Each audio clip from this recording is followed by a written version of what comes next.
Minä olen Sara ja mun lempivärit on musta, violetti, vihreä ja keltainen ja vaaleanruskea.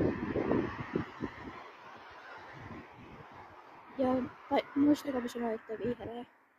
Vihreäkin on mun lempiväri, sekä violetti, sekä musta ja vaaleanruskea, sekä keltainen.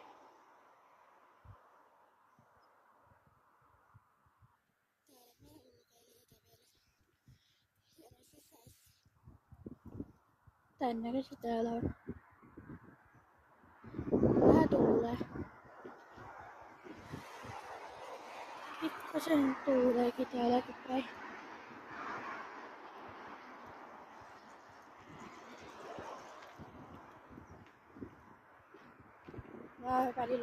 Mä välillä kävelen ja välillä pyöräilen pihaiden edellä.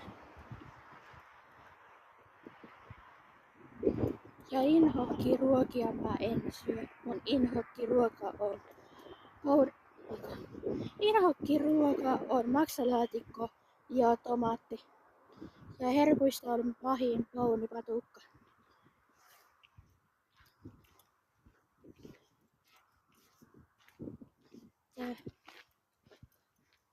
Tän näköistä tällä pihalla on. Koivuja on tuossa pihalla.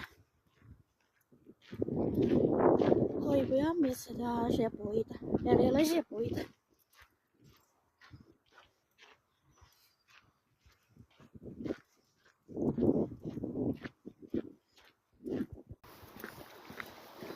Tätä reittiä mä aina kävelen nykyään.